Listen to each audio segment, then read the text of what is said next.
In this video, we'll spend some time looking at the cytoplasmic organelles. Now, you'll be somewhat familiar with these from previous courses, and we're only going to have a very brief look. But once again, just don't rely completely upon these narrated mini lectures. Make sure you get into your textbook and really read your textbook for sort of the full flavor and the full depth of knowledge. But let's have a quick look. So when we're talking about an organelle, these are located within cells, and I want to point out not every cell has all the organelles we're going to talk about. That it depends what type of cell you are and what you need to do. That some will have more mitochondria, less mitochondria, some may not have smooth endoplasmic reticulum, etc. So it varies quite a bit.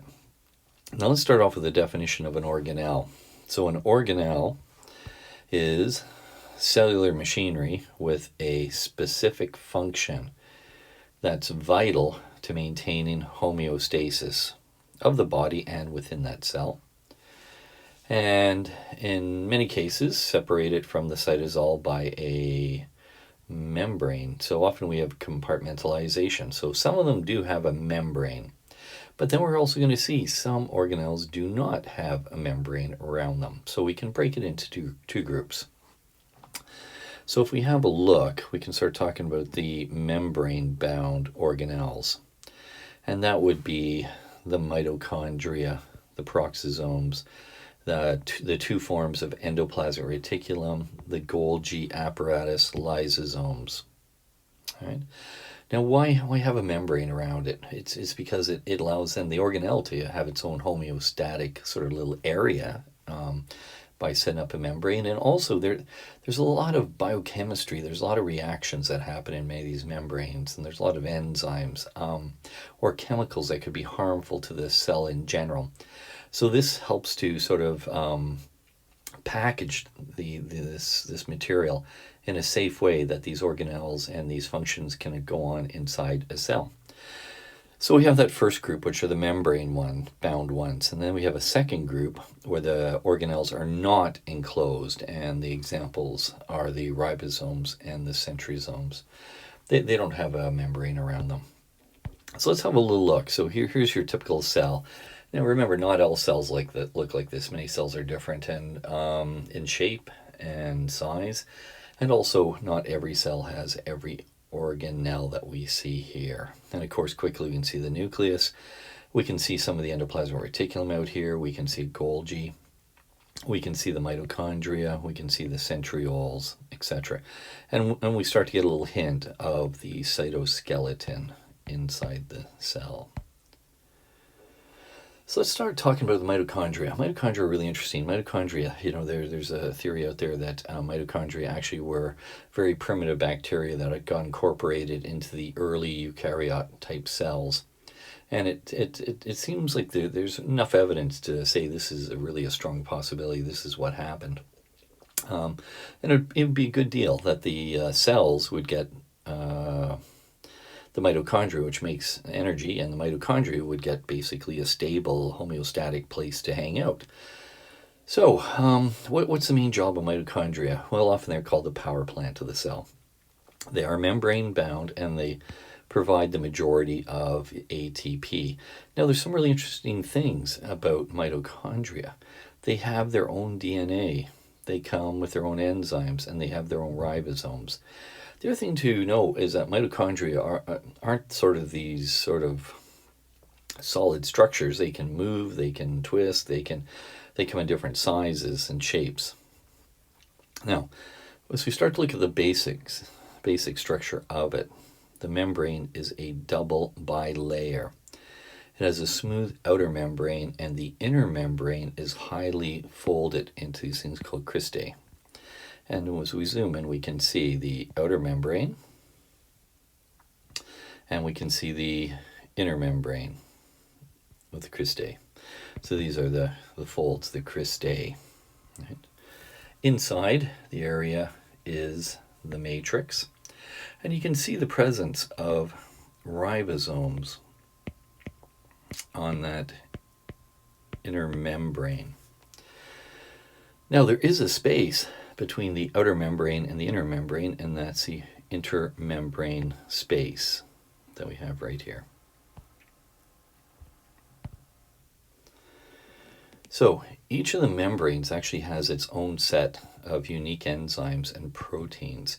So let's talk a bit about the outer one first. The outer one has large channels that allow molecules from the cytosol to enter the inner membrane, the space between the two phospholipid bilayers. The inner membrane is much more selective, and it transports only those things necessary to enter the matrix to allow them in. And they use specific transport proteins for that. As I said, when you look inside the matrix, it contains mitochondrial DNA. So we actually give it a different name from DNA. It's called mitochondrial DNA. There, it has its own set of proteins. It has enzymes that are specific for the breakdown of organic fuels to do the oxidative catabolism, which of course produces ATP. Because really, that's the job. The main job of the mitochondria is production of ATP. Now here's just sort of a close-up view. You can see here would be outside the cell. Here is inside the matrix. Here's the space between the membranes. And just to show you, here's cytosol up there. I should say cytosol is up here. Because remember, outside the mitochondria is the cytosol of the cell, right? It's not the outside world. It's the cytosol of the cell. We have the outer mitochondrial membrane, and you can see that there are channel proteins. So that allows things to enter from the cytosol into this space. Now, which is the intermembrane space.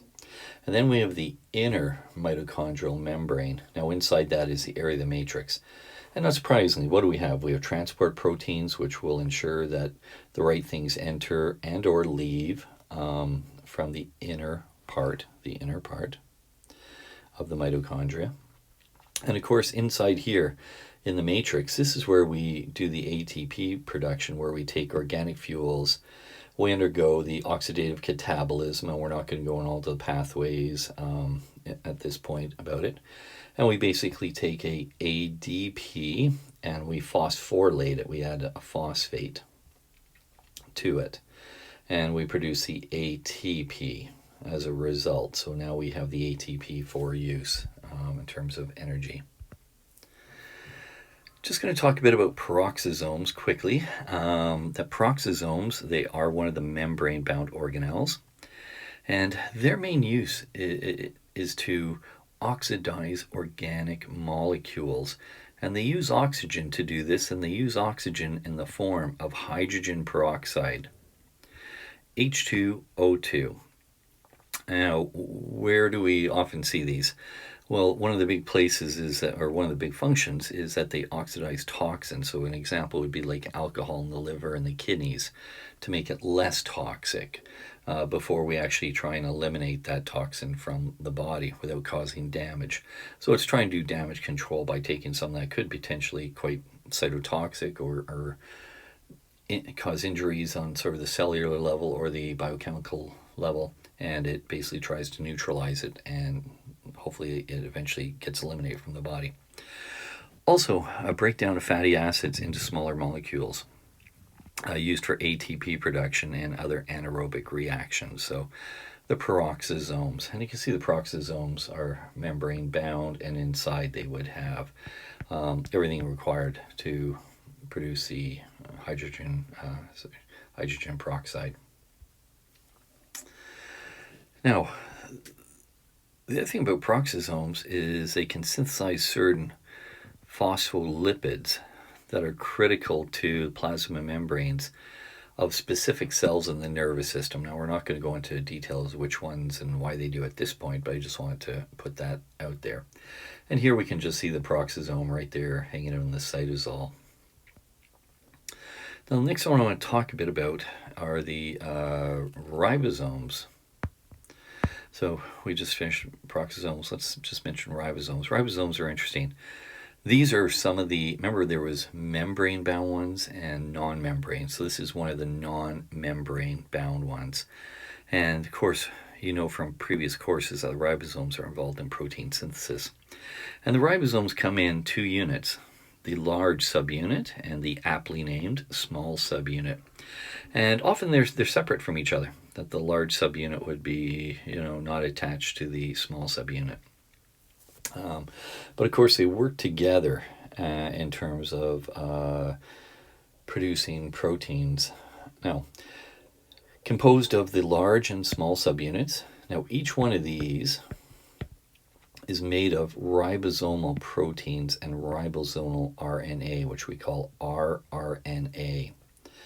Now, where do these exist?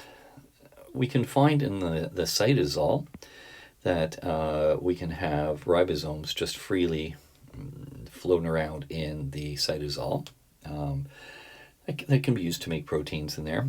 But a lot of them are bound to membranes of other cellular structures to produce proteins. And this could be proteins that are basically have been labeled for export outside the cell, or for export into another organelle, or into an organelle such as a lysosome, or maybe it's proteins that are going to be inserted inside the membrane, become part of those that collection of proteins that we saw when we looked at the cell membrane. Now we're going to end the video here, because the next group of organelles really are somewhat related to each other, and often they all fall into this group that we call the endomembrane system. So in the next video, we're going to come back and start talking about the endomembrane system.